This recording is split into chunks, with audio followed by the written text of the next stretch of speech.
Bom dia. Nós estamos meditando em Marcos. Hoje nós estamos ainda em Marcos, Evangelho de Marcos, capítulo 8, a partir do versículo 14. Marcos, capítulo 8, versos 14. Aconteceu que os discípulos se esqueceram de levar pães no barco e tinham consigo apenas um único pão. E Jesus passou a recomendar a eles: cuidado, guardai-vos do fermento dos fariseus e do fermento de Herodes. Eles, porém, especulavam entre si, argumentando: é porque não trouxemos pão? E Jesus, depois daquelas multiplicação de pães e tudo, eles no barco, Jesus cruzando, como nós falamos ontem, por outro lago, do outro lado ali, do lago de Genezaré, do mar de Tiberíades, e eles não levaram muito alimento, levaram somente um pão.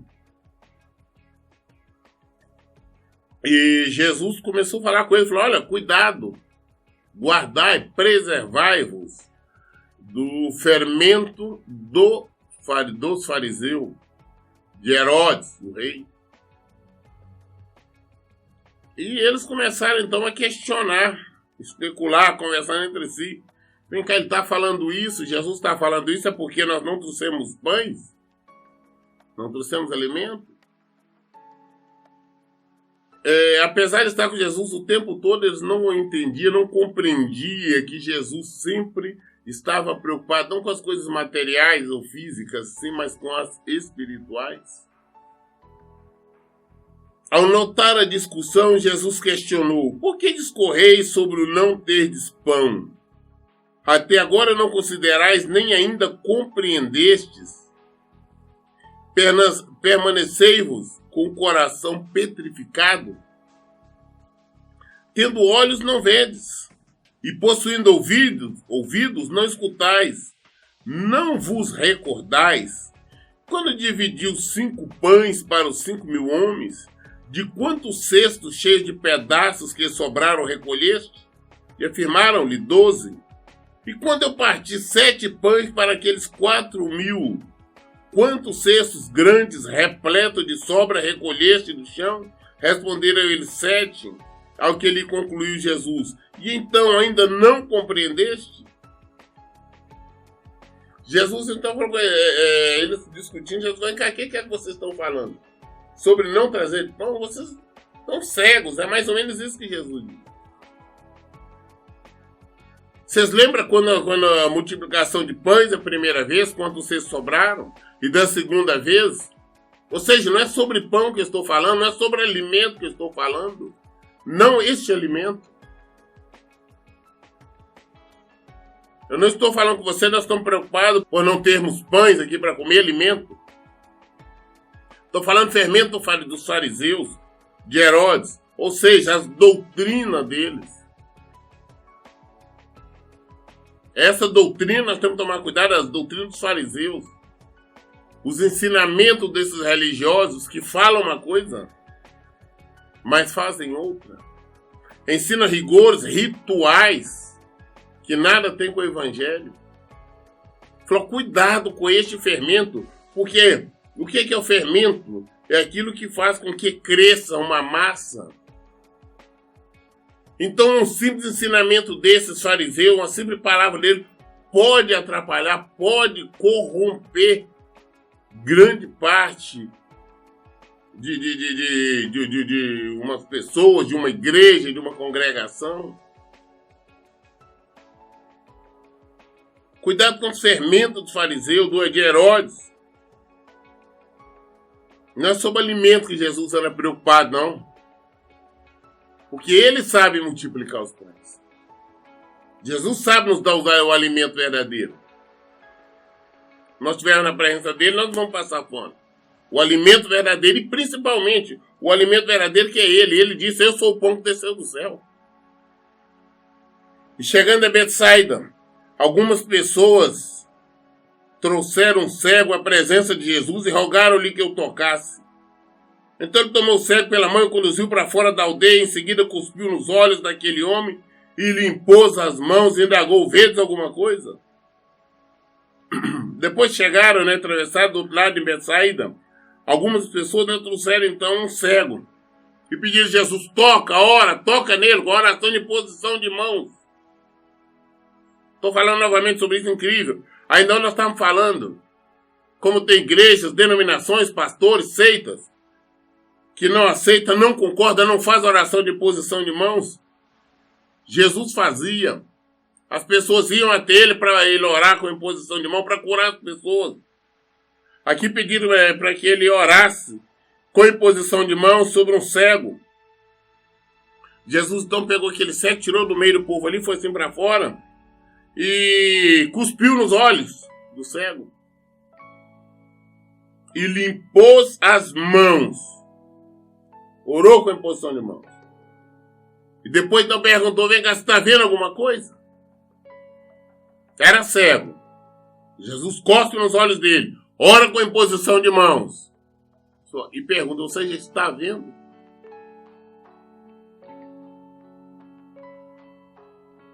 O homem levanta os olhos e afirma, vejo pessoas, mas elas se parecem com uma árvore caminhando.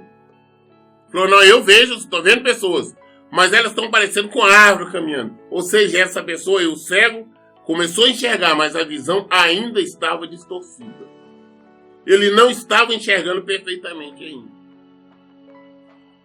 A visão dele não estava completa. Então o que acontece? Mais uma vez, Jesus colocou as suas mãos sobre os olhos do homem e no mesmo instante, tendo sido completamente restaurado, via com clareza e podia discernir todas as coisas. Então Jesus enviou aquele homem para casa, recomendando-lhe, nem sequer no povoado entres. Então, novamente, Jesus volta a impor as mãos sobre ele. Pela segunda vez. Aí a visão dele foi restabelecida, ele ficou enxergando perfeitamente com total clareza. Por esse motivo, nós devemos insistir. Eu faço isso. Quando nós estamos orando por uma pessoa, por uma cura, por uma libertação, se aconteceu, não, eu estava doendo, agora melhorou, só melhorou, não. Jesus não faz nada pela metade. Não, é o nosso dever voltar a impor as mãos, voltar a orar e exigir que o mal saia. Exigir que a dor, que a enfermidade se retire. Não é errado, não é vergonhoso orar pela segunda vez. Ou pela terceira vez. É insistir. Insistir que o mal tem que sair. Jesus fez. Isso aqui, o que Jesus faz para nos deixar como exemplo. É nos mostrar como nós devemos agir. Como nós devemos praticar o Evangelho. Se nós somos discípulos dele, temos que fazer a mesma coisa. Jesus, então, pela segunda vez, orou. Ele foi 100% curado. Estava enxergando. Jesus falou assim, nem vai para o povoado, não, vai embora por aqui. Para não ter aglomeração, para o povo não ficar novamente. Jesus não estava querendo ser ídolo. Jesus não estava querendo nada disso. O povo estava querendo levantar, já tenho falado isso, como o rei físico de Israel. Isso não tinha nada a ver com ele. Jesus é o nosso rei eterno. Não físico isso aqui. Jesus e seus discípulos partiram para os povoados na cercania de Cesareia de Filipe. No caminho, ele lhes inquiriu, quem diz às pessoas que eu sou? Então Jesus está indo ali, saiu ele e seus discípulos, continuaram a caminhada, está indo ali, região de Cesareia. Quem comandava Cesareia era Filipe. Filipe era aquele irmão de Herodes. Era aquele o marido de Herodias. Ele era o pai de Salomé, aquela que dançou para Herodes no dia do aniversário dele, e a mulher dele, Herodias, a instruiu a pedir a cabeça de João Batista. Filipe comandava Cesareia. que era o marido legítimo de Herodias, que agora vivia com Herodes, casado com Herodes. Então Jesus está indo, está nessa região ali, né, na cercania dos povoados de Cesareia, e ele resolve perguntar aos seus discípulos, não fosse estranho não. Falou, escuta, o que as pessoas falam que eu sou, né? O que o mundo aí anda dizendo que eu sou? Ao que eles informaram, alguns comentam que é João Batista, outro Elias, e ainda há que afirme que és um dos profetas. Aí falou, não, muitos falam que você é João Batista, que nós acabamos de falar que tinha sido morto, né, a mando de Herodes. Outros falam que Elias, aquele profeta antigo, muitos anos, centenas de anos tinha vivido e tinha sido arrebatado ainda em vida. E ainda fala que é um dos profetas. Poderia ser Isaías, Ezequiel, Jeremias, qualquer um. É isso que eles falam. Interessante que o povo não falava que, olha, esse é o Messias, este é o Filho de Deus. Não, eles queriam acreditar que era um daqueles profetas que tinha vindo e tinha morrido. O povo não estava acreditando na palavra de Deus, estava querendo acreditar numa reencarnação. Assim como o Espiritismo. Nós estávamos querendo acreditar na verdade. Então ele questionou, mas vós, quem dizeis que eu sou? O povo disse, agora e vocês? O que vocês falam que eu sou? Quem eu sou para vocês? Vocês são os meus discípulos. Quem é que eu sou para vocês? E asseverando Pedro, declarou, tu és o Cristo. Pedro, aí respondeu, falou, não, tu és o Cristo. Você é o Cristo. O povo todo, cada um fala que você é profeta, é isso e aquilo. Mas você é o Cristo. Você é o Filho de Deus. Você é o Messias. É isso que quer dizer com essa afirmação. Tu és o Cristo. Jesus, por sua vez, lhe recomendou que nada divulgasse a seu respeito. Falou, tá bom, então tá. Não preciso falar nada com ninguém agora, não. Então passou Jesus a ensinar-lhes que era imperioso que o Filho do Homem fosse vítima de muito sofrimento, viesse a ser rejeitado pelos líderes religiosos, pelo chefe do sacerdote, pelos mestres da lei, então fosse assassinado para depois de 3 dias ressuscitar.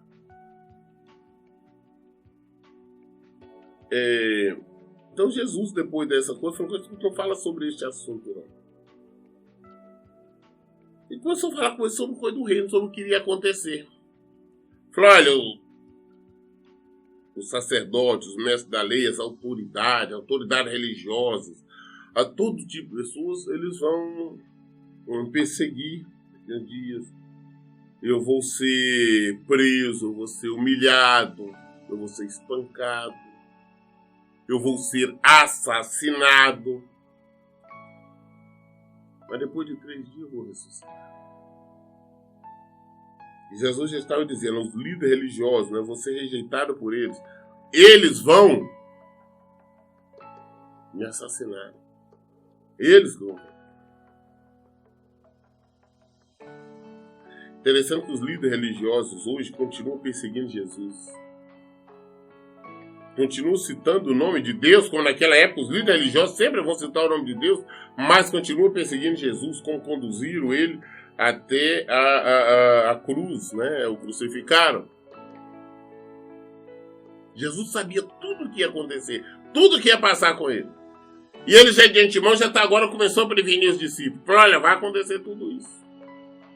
Só que, olha bem, em Lucas essa explicação é muito mais abrangente, mas um minuto atrás, um tempo atrás, o Espírito Santo tinha usado Pedro para revelar que ele era o Cristo, Filho de Deus. Mas agora, vejamos que quando Jesus começa a falar que tudo que vai acontecer com ele, o seu sofrimento, a sua perseguição e morte, mas também termina falando que em 3 dias ia ressuscitar, olha como que Pedro age. E Jesus falou sobre esse assunto de maneira clara. Mas Pedro, chamando-o em particular, começou a censurá-lo energicamente. Então Jesus falou, olha, vai acontecer, os fariseus, os líderes religiosos, eles vão perseguir, eu vou ser espancado, humilhado, crucificado, vou morrer. Mas com 3 dias eu vou ressuscitar. Pedro então pega Jesus à parte e fala, vem cá, Senhor. Não pode falar isso de ti. Ninguém vai querer o seu mal assim. Ninguém vai te fazer nada disso. Só para com isso. Aquela falsa piedade. Hoje nós vemos muito isso. Ah, não. Deus quer que você seja feliz. Deus quer que você tenha isso. Deus quer que você tenha aquilo. É a falsa piedade. É o falso amor. É um amor que não é bíblico. Porque quando nós estamos confrontando o Evangelho, estamos indo contra a palavra de Deus. Então Pedro chama Jesus à parte. Não, Senhor, não vai acontecer nada disso com o Senhor, não. Que isso? Mas você vai falar um negócio desse que eles vão lhe pegar, que eles vão lhe perseguir, que vão lhe espancar? Como é que você está falando que esses líderes religiosos aqui, os fariseus, os mestres da lei, como é que você está falando que eles vão matar, vão te crucificar? Como é que você está falando que eles vão te assassinar? Mas que isso vai ressuscitar depois do 3º dia? Que isso? Ninguém vai fazer essa maldade, não. Olha o que Jesus faz.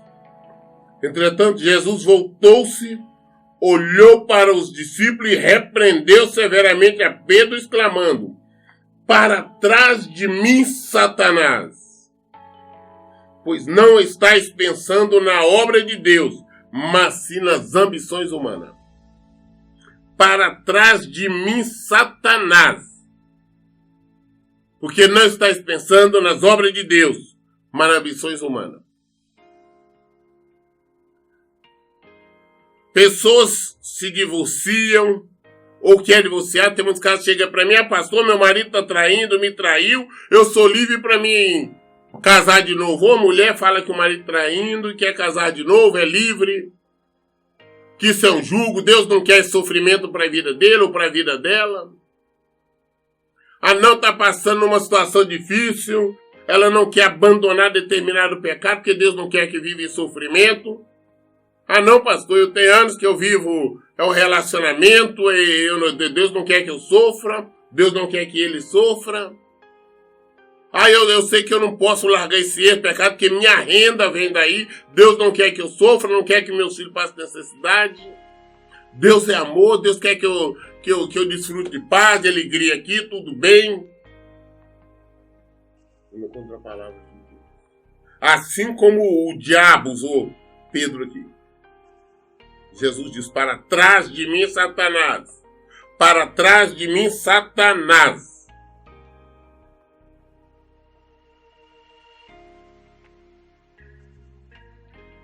Nós temos que examinar nas Escrituras que nós estamos querendo, se é a vontade nossa, é a vontade humana ou se é o que a palavra nos fala. Para trás de mim, Satanás, pois não estamos pensando na obra de Deus, mas sim nas ambições humanas. Eu tenho dito, aqui não é o paraíso. Nós não estamos numa colônia de férias. Aqui é o lugar de nossa peregrinação. Em seguida, convocou Jesus a multidão e os discípulos desafiou. Se alguém deseja seguir-me, negue a si mesmo, tome a sua cruz e venha após mim. Agora Jesus vem e chamou não só o discípulo, toda a multidão. Aí começou a pregar. Falou, olha, se vocês quiserem me seguir, negue a si mesmo. Tome a sua cruz e venha após mim. Quer seguir Jesus? É viver o Evangelho, é praticar o Evangelho. Não é esse Evangelho mentiroso. Evangelho de prosperidade, de bênção, de campanha, disso, aquilo. Esse evangelho que diz que Jesus quer tudo, todo mundo feliz. Jesus quer toda a sua alegria. Esse evangelho gospel mentiroso. Esse evangelho corrompido tem que ser abandonado. Mas o evangelho legítimo. Toma a sua cruz. O que é tomar a cruz? Nós conhecemos a vida de Jesus, o sacrifício, as lutas dele. É saber que nós temos que enfrentar a luta, servir a Cristo, praticar o evangelho. Não é viver aqui em abundâncias, não. É luta. É ir contra o mundo. É nós sermos perseguidos, acusados, discriminados em casa, na família, em toda parte. Mas hoje as pessoas estão preocupadas com o evangelho que agrade todo mundo, que todo mundo goste. Nós temos que ter o evangelho que agrada a Jesus. Se nós queremos seguir a Jesus, nós temos que viver este evangelho. Nós temos que pegar a nossa cruz e carregá-la. O cristão não tem direito a essas diversões obscenas que o mundo oferece. O mundo oferece prostituição. O mundo oferece vícios. O mundo oferece total anarquia. E Jesus é obediência. É prática da palavra. É seguir o Senhor.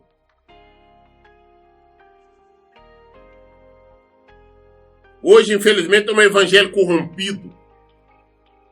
Um evangelho que tem boates gospel.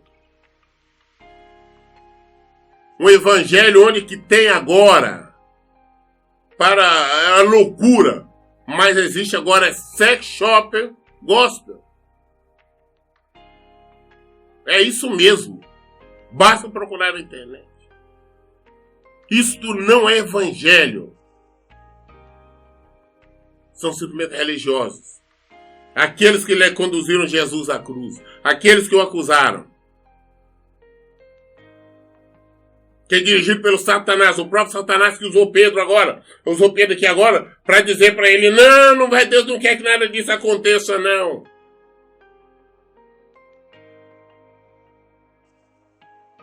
O evangelho é outro, seguir Jesus. É isso que ele estava mostrando. Depois de que viu essa ação do diabo através de Pedro, Jesus está mostrando, chamou todo mundo para falar, para ter que seguir. Não é só falar. Falar que ama Deus, que ama Jesus, todo mundo fala. Papagaio, maritaca, qualquer bicho hoje treinado fala, qualquer ave. Nós estamos falando da prática. Quem quiser, pois, salvar a sua vida, perdê-la-á. Eu não posso fazer isso não, senão sou discriminado. Eu posso ser jogado para ter me matar. Tem muita gente em vários países hoje do Oriente que estão sendo mortos por não negar a Cristo. Estão perdendo a vida física, mas vão viver eternamente com o Senhor. Nós não podemos, em hipótese nenhuma, negociar com o mundo. Não vou negar. Tem muita gente que faz isso. Ou não é perder a vida, não. Eu sempre digo que existem muitos crentes 007. Ou seja, o que é isso? É crente agentes secretos. É crentes que no trabalho ninguém sabe se são crentes. Na rua, em lugar nenhum. Por que não sabe? Porque o comportamento deles é pior do que as pessoas do mundo. São os crentes agentes secretos. Esses são corrompidos. Não tenho medo de ser. Não, se eles souberem que eu sou cristão, que eu não faço isso, vão me discriminar. Vão ficar me criticando. Se eu falar isso na minha casa, na minha família, vão me criticar. Se eu falar isso no trabalho, se eu comportar assim, vocês não são crentes. Vocês são servos do diabo, isso que é sempre para mim. Quem quiser salvar a sua vida, perdê-la. Mas quem perder a sua vida por minha causa e pelo evangelho, salvá-la.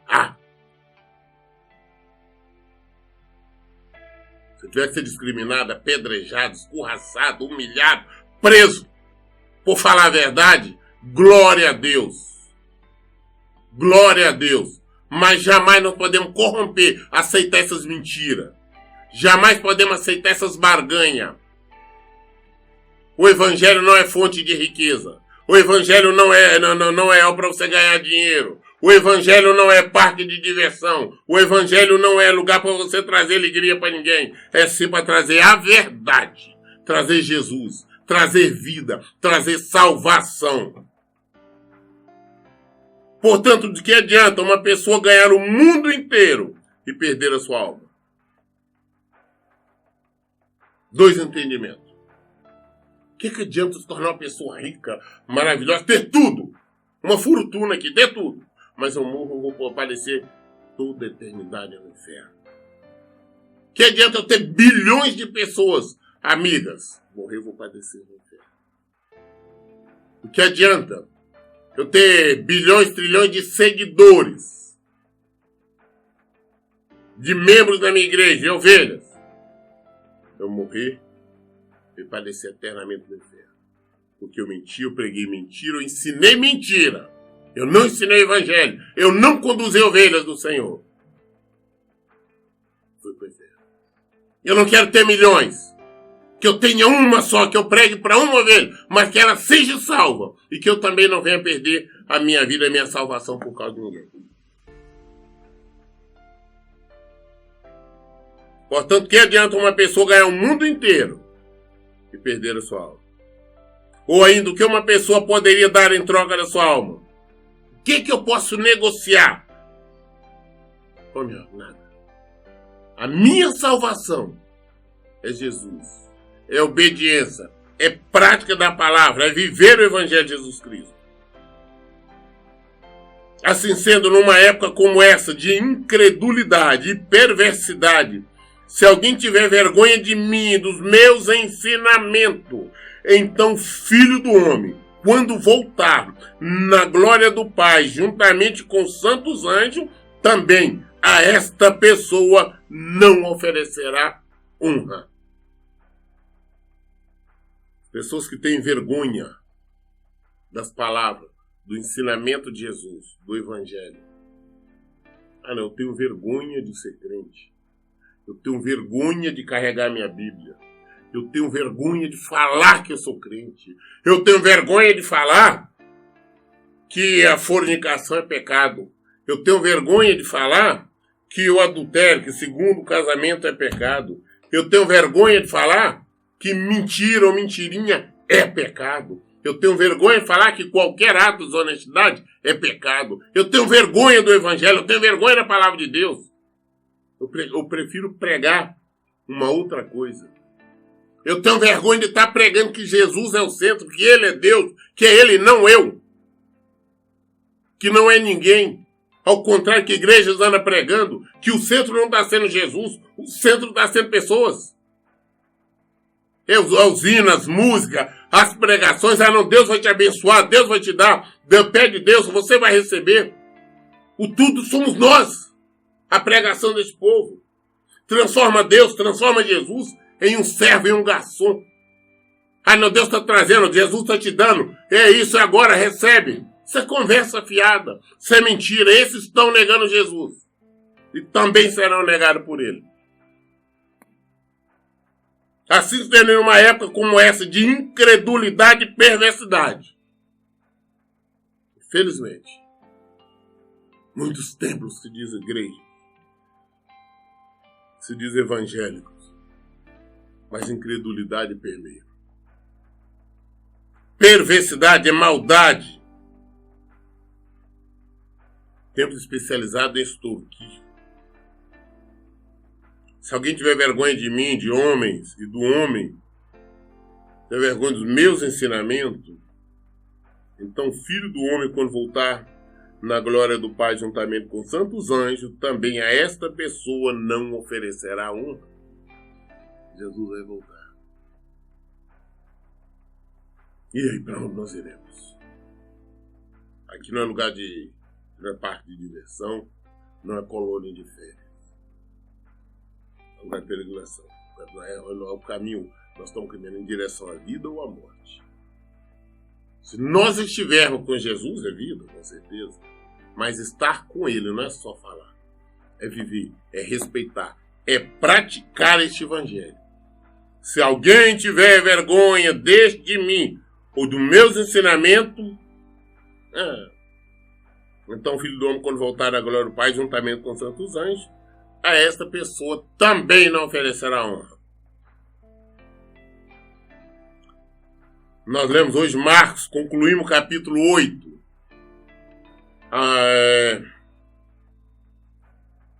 Depois nós iniciaremos então em Marcos capítulo 9. Encerramos aqui capítulo 8. As respostas, o entendimento está na Bíblia. Ela é a palavra de Deus, ela é o verbo. Por esse motivo eu digo, gente, sempre, leia e pratique a Bíblia. Que Deus abençoe e tenha um bom dia.